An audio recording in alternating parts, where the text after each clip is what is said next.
Buenas tardes, hermanos.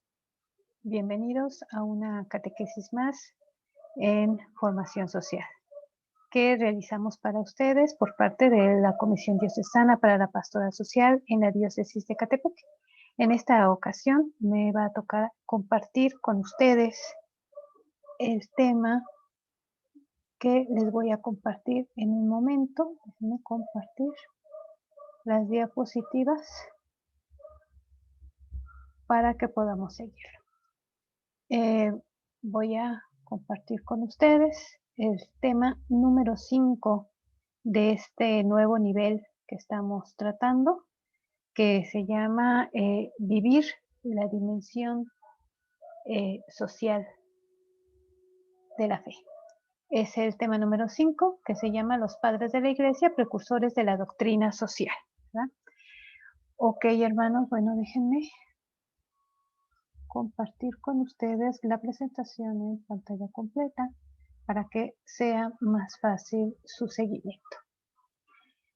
Bueno, como les comentaba, ¿verdad? Este nivel se llama Vivir la dimensión social de la fe y este tema se titula Los Padres de la Iglesia, precursores de la doctrina social. ¿Okay? Bien. Bueno, los objetivos de este tema es, en primer lugar, reconocer la actualidad de los planteamientos, verdades y derechos proclamados por los santos padres en favor de los más necesitados. También, bueno, pues es el descubrir el compromiso evangélico con la justicia y equidad en la enseñanza de los padres de la Iglesia. ¿Verdad? Es decir, vamos a ver en esta ocasión un poco de historia, hermanos, en cuanto a que vamos a conocer estos ideales de los primeros padres, ¿verdad? De las primeras comunidades cristianas, en donde, bueno, los principales precursores de las enseñanzas de la Iglesia, conocidos como estos padres de la Iglesia, ¿verdad? Nos dieron a conocer, ¿no? Esas enseñanzas acerca, dice aquí, de la justicia y equidad, ¿no? En la enseñanza de los padres de la Iglesia, ¿ok? Bueno, el texto que nos va a iluminar en esta ocasión este tema lo encontramos, ¿verdad? En una homilía de San Basilio, ¿verdad? Que nos dice que es homilía contra los ricos. Y dice, cuanto más abundas en riquezas, tanto menor es tu caridad, porque si hubieses amado a tu prójimo, sin duda hubieras repartido con él tu dinero, mas ahora tienes pegadas a ti las riquezas más estrechamente que los miembros del cuerpo. Y cuando se separan de ti, te duele lo mismo que si te cortasen la parte más principal de él. Si hubieras vestido al desnudo, hubieras dado tu pan al hambriento, hubieras abierto tus puertas al peregrino, si te hubieras hecho padre de los huérfanos, si te hubieras compadecido del enfermo, ¿qué riquezas, dime, te costaría dejar? ¿Cómo habías de llevar a mal dejar lo que te quedaba si ya antes habías procurado distribuirlo a los necesitados? ¿Ya? Bueno, como les comentaba, esta es una homilía contra los ricos de San Basilio, ¿no? Y este es el texto que nos va a iluminar en esta ocasión, porque vamos a ver las enseñanzas de los padres de la Iglesia, en donde esas reflexiones nos llevan, como siempre, a vivir la justicia y la caridad, ¿no? Entonces, desde los principios de la Iglesia Católica, los primeros cristianos, las primeras comunidades cristianas, vemos cómo ya estas enseñanzas eran el pilar del mensaje evangélico hecho por nuestro Señor Jesucristo y seguido por estas primeras comunidades cristianas. Bueno, los padres de la Iglesia. Dice que ellos nos introdujeron la vivencia del Evangelio en la sociedad de su época, ¿verdad? Propusieron un estilo de vida radical e impactante, basado en la caridad y la fe. Despertaron las conciencias de los cristianos y de aquellos que recibían el anuncio del Evangelio. Las Sagradas Escrituras nos empiezan a hablar de esto. Si bien recuerdan, hermanos, ¿no? En los Hechos de los Apóstoles nos decían, ¿no? Cómo es que esas primeras comunidades cristianas se van conformando en base a estos principios de justicia, de solidaridad de unos con otros, ¿no? Y bueno, nos dice aquí que los padres de la Iglesia, ¿verdad? También nos enseñaban esto, ¿no? Ellos proponían este estilo de vida radical e impactante, ¿verdad? Nos dice aquí, y yo creo que habría que subrayarlo, porque al decir impactante es por eso que llamaban la atención de las demás personas, de la sociedad de su tiempo, del Imperio Romano, de hecho, ¿no? Entonces ellos volteaban, ¿no? La sociedad de ese tiempo, de los primeros años de la iglesia primitiva, volteaban su mirada a esas comunidades cristianas porque llamaba la atención el estilo de vida que llevaban, que como dice aquí, proponían los padres de la iglesia un estilo de vida radical e impactante, ¿no? Bueno, y esto aunado va a testimonio de solidaridad con los pobres. Los padres de la iglesia fueron pastores y guías morales de las comunidades, inspirados en las palabras del Señor. Si quieres ser perfecto, vende lo que tienes y dáselo a los pobres, ¿verdad? Y pusieron en práctica el mandato, ¿no? Como decíamos, bueno, ellos, los padres de la iglesia, apegados al mensaje de nuestro Señor Jesucristo y esa opción preferencial por los pobres, bueno, es como ellos siguen los mandatos de nuestro Señor, ¿no? Y entonces dicen, bueno, que si quieres ser perfecto, vende lo que tienes y dáselo a los pobres. Y es bien conocido a través de la Sagrada Escritura cómo estas primeras comunidades cristianas se dedicaban a compartir sus bienes, ¿verdad? Las distribuían todo lo que tenían con todos los que eran, ¿no? Entonces, esto también era una manera de dar testimonio y de llamar la atención, ¿no? Esa solidaridad con los pobres y con unos y con otros. En un contexto de desigualdades, nos habla aquí debido a esta época que vivía el cristianismo, ¿no? Dice, el cristianismo se difundió en una sociedad dominada por el poder estatal, con diferencias sociales marcadas, minorías privilegiadas y muchedumbres miserables. El Imperio Romano empleó la fuerza laboral de los esclavos y recibió grandes tributos de pueblos conquistados. La explotación benefició a la clase gobernante a costa de los pobres. Y bueno, hermanos, esto sucedía en la época de los primeros cristianos, de las primeras comunidades, pero no nos es indiferente, ¿verdad? De hecho, desde ese entonces hasta nuestros días sigue siendo la misma situación en diferentes sociedades, ¿verdad? En diferentes países del mundo, ¿verdad? Siguen los ricos teniendo más y los pobres teniendo menos, ¿no? Entonces, es en este contexto de desigualdades que nos toca el tema, bueno, es bien conocido por todos nosotros porque seguimos viviendo lo mismo. Dice el número 4, la denuncia social de los pobres.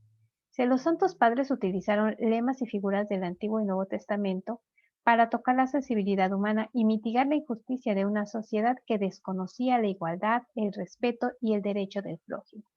Denunciaron el incumplimiento de deberes hacia los más necesitados. Construyeron una espiritualidad cristiana de la caridad, ¿verdad? Es decir, ¿no? Ante esta situación que veíamos de contexto de desigualdades, en donde los miserables tenían cada vez menos y los ricos tenían cada vez más, bueno, también dice aquí que los santos padres vieron esto, ¿no? Y también, bueno, para tocar la sensibilidad humana y mitigar la injusticia de esta sociedad, ¿verdad? Que no conocía la igualdad, bueno, pues entonces ellos igual como nos decía un punto anterior, se volvieron muy radicales en el punto de ayudar a los necesitados, ¿no? O como una forma, ¿verdad?, de denuncia contra el Estado que no veía por los necesitados, bueno, ellos se organizaban y entre ellos, entre los primeros cristianos, veían por esas personas que estaban en situación vulnerable desde ese entonces, ¿no? Dice, construyeron una espiritualidad cristiana de la caridad, ¿no? Siempre teniendo ese pilar dentro de esa evangelización que ellos predicaban, ¿no? Esa espiritualidad cristiana de la caridad. Bueno, aquí el tema nos va a hablar de dos periodos, ¿no? De la iglesia primitiva, ¿verdad? De los primeros años del cristianismo, los primeros siglos, ¿no? Entonces nos habla de dos periodos. Primero de los orígenes a Constantino. Y bueno, nos dice que el cristianismo lucha por demostrar que los cristianos son buenos ciudadanos, contribuyentes con la sociedad y sus gobernantes, persiguen una patria eterna. Los padres de la iglesia se esforzaron en aplicar el evangelio a través de obras asistenciales, ¿no? Esto es lo que pasa con las primeras comunidades cristianas, de los orígenes del cristianismo hasta el emperador Constantino, ¿no? Entonces, los cristianos sabían su papel dentro de la sociedad y que aunque sabían que su patria no era de este mundo, que ellos ya perseguían una patria eterna, bueno, ellos se esforzaban, ¿verdad?, por demostrar que eran buenos ciudadanos y que eran contribuyentes con la sociedad y sus gobernantes, ¿no? Y bueno, y la Iglesia imperial también nos habla de este segundo periodo, ¿no? En donde dice que el cristianismo, al ser declarado religión oficial del Estado, se organizó conforme a la estructura social y la fe cristiana se practicaba por obligatoriedad civil. Las injusticias cometidas en el imperio ahora se llevaban a cabo entre creyentes. En este periodo aclara el sentido profético de la Iglesia y su distancia del poder estatal. Bueno, aquí en este segundo periodo de las comunidades cristianas, bueno, lo que nos habla es que cuando ya es declarada como una religión oficial por parte del emperador Constantino, bueno, al ver, al ser una obligatoriedad el ser cristiano, entonces, bueno, empiezan las injusticias que antes cometía el imperio, se empiezan a llevar ahora a cabo entre los mismos creyentes, ¿no? Y bueno, eso es, ¿no?, lo que ha pasado hasta nuestros días, ¿no? Resulta que como ahora ya todo el mundo puede ser cristiano sin persecución, como que en esta segunda parte de este segundo periodo, en este segundo periodo de las primeras comunidades cristianas, bueno, ya las injusticias se empiezan a ver entre los mismos creyentes, ¿verdad? Porque ya no se ve ese afán, ¿verdad? Por esas convicciones cristianas, ¿verdad? Por esas convicciones que nos marcan las enseñanzas de nuestro Señor Jesucristo, ¿no? Y bueno, es el caso de nuestras sociedades actuales, ¿no? En donde, bueno, habemos todavía la mayor parte de la población somos católicos, pero desgraciadamente como ya lo hacemos por tradición, porque no tenemos esas bases bien sustentadas de nuestro catolicismo, de nuestro cristianismo, entonces nos perdemos, ¿verdad? Nos perdemos y bueno, vamos desvirtualizando las enseñanzas de nuestro Señor Jesucristo. El número 6 nos dice la justicia, equidad y adhesión a Cristo, ¿no? Y bueno, los primeros padres, los padres apostólicos, los padres de la iglesia, dieron a la justicia un significado ético. Consistía en la rectitud moral, la conducta frente a Dios y la adhesión a la ley de Cristo. La justicia es una relación de equidad entre dos personas. Fallar a esta relación humana o con Dios es cometer injusticia, ¿verdad? Entonces, esa es una buena enseñanza de los padres de la iglesia, ¿no? En donde nos dice que la justicia es esa relación de igualdad, ¿verdad? Entre dos personas, ¿verdad? Y que el fallar a esta relación humana, sea de una persona con otra persona o de una persona con Dios, es cometer injusticia, ¿no? Es faltar al respeto a mi hermano, ese de pisotear su dignidad como persona, ese pisotear su dignidad como hijo de Dios, entonces ahí se cometen las injusticias, ¿no? El número 7 nos dice amonestaciones al rico egoísta. Dice, los padres recriminan la avaricia, la usura y la desigualdad. Amonestaron a los cristianos acaudalados, convertidos a la fe, pero apegados a sus bienes. Reclamaron al cristiano que ha fallado a la fe por descuidar el deber de la comunicación de bienes. La práctica se complicó cuando las comunidades crecieron, se politizaron, se perdió el heroísmo de la benevolencia, espíritu que movía al cristianismo, ¿no? Y aquí en este contexto, bueno, pues vemos el texto que estaba iluminando o que está iluminando este tema, ¿no? Ese regaño, ¿no? Al rico egoísta, ¿no? Cuando las personas se convierten, ¿verdad?, a la fe, hablando de las primeras comunidades cristianas, pero no dejan sus bienes materiales, ¿verdad? Y bueno, pues hoy en día, hermanos, cuánta gente, ¿verdad?, sigue estando apegada a los bienes materiales, ¿no? Olvidando que nuestro Señor Jesucristo vino a darnos libertad, vino a liberarnos. ¿De qué? Vino a liberarnos principalmente del pecado para darnos la salvación, pero aunado a eso y por consiguiente a eso también vino a liberarnos de esos apegos materiales, ¿no? Que solamente esclavizan al ser humano, ¿verdad? Al tener un corazón consumista, nos apartamos de lo que es verdaderamente importante, que es el amor de Dios y el amor a nuestros hermanos. El número 8 nos dice optar por Dios, bien supremo, ¿no? Dice, el cristianismo modificó la jerarquía de valores, cuya cima eran las riquezas, mostrando otro estilo de vida, con la certeza de que solo Dios basta.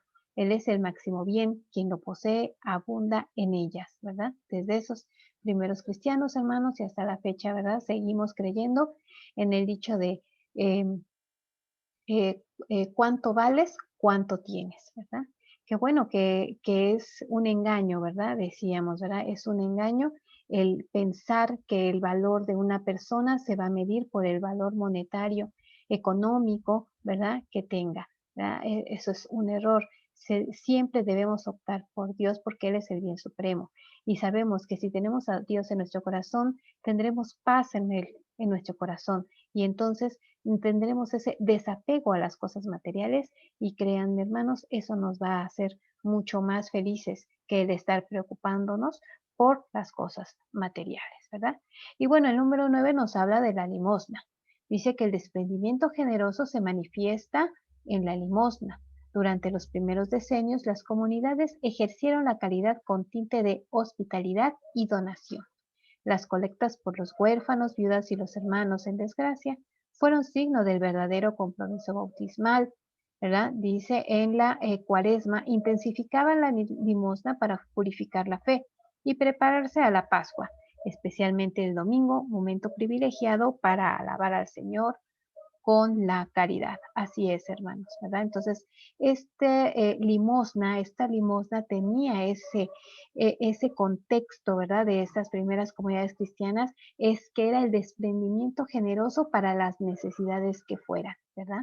Para las necesidades de los hermanos en situación vulnerable, para los más pobres, ¿verdad? Para ellos eran esa limosna y estas diferentes épocas dentro de la religiosidad, dentro de el calendario litúrgico, se podría decir, bueno, pues eran buscar la práctica de esta caridad, ¿no? De este desprendimiento generoso que era manifestado a través de la limosna, ¿no? Y bueno, esto era siempre para alabar al Señor con la caridad, ¿verdad? Recordemos, ¿verdad? Que esto es también uno de los principales objetivos que debemos de tener como cristianos, alabar al Señor con la caridad, ¿verdad? Y pues que, hermanos, esto siga siendo el pilar de nuestro cristianismo y de nuestra relación íntima con Dios. Y bueno, esto va a llevar o nos lleva al punto 10, último punto del tema, que es el recobrar el ser de la iglesia. El cristianismo primitivo vivió la fe, practicando la piedad y beneficencia. Mantuvo el ideal de la justicia y la salvación ante la inminente venida del Señor. La reflexión de los santos padres contribuye a recuperar el ser de la Iglesia como sacramento de salvación, alejándola de las desviaciones. Sus escritos y exhortaciones promovieron la justicia, la equidad, la comunicación de bienes. Mostraron a Dios, la mayor riqueza del cristiano, ¿verdad? Entonces, a esto nos invita este tema, hermanos, ¿verdad? A que volvamos a ser como esas primeras comunidades cristianas en vivir la fe practicando la piedad y la beneficencia, ¿verdad, hermanos? Entonces, siempre estemos, ¿verdad?, listos para practicar la caridad. Siempre estemos listos para ayudar a los necesitados. Siempre estemos prestos para que quien lo necesite podamos darle una mano, porque esto es el objetivo de la iglesia a la que pertenecemos y de la cual somos parte todos, ¿verdad? Recordemos que nosotros todos somos el cuerpo místico de Cristo y cuya cabeza es nuestro Señor Jesucristo. Entonces nosotros como ese cuerpo eclesial, como somos parte de esa iglesia, debemos de contribuir siempre a que esta Madre Iglesia sea sacramento de salvación y que la alejemos de las desviaciones, ¿verdad, hermanos? Para eso estamos como laicos, ¿verdad? Como laicos comprometidos para siempre alejar de las desviaciones a la Santa Madre Iglesia y ayudar siempre a los más necesitados, mostrar esa caridad, ¿verdad? Buscar el rostro de Cristo en los que más nos necesitan y nosotros también que seamos ese también rostro de Cristo para ellos, ¿verdad? Para quien lo necesite. Y que entonces, bueno, nosotros nunca perdamos de vista la mayor riqueza del cristiano, que es el acercarnos a Dios, el tener esa relación íntima, personal y cercana con Dios. Ok, vamos a dejar de compartir y bueno, pues muchas gracias, hermanos, por habernos acompañado a esta catequesis en formación social. Los esperamos la próxima semana con otro tema en donde estamos nosotros ahorita reflexionando este nivel de catequesis que se titula Vivir la dimensión social de la fe. Muchas gracias por su atención, que Dios los bendiga y pues nos vemos en la próxima catequesis. Gracias.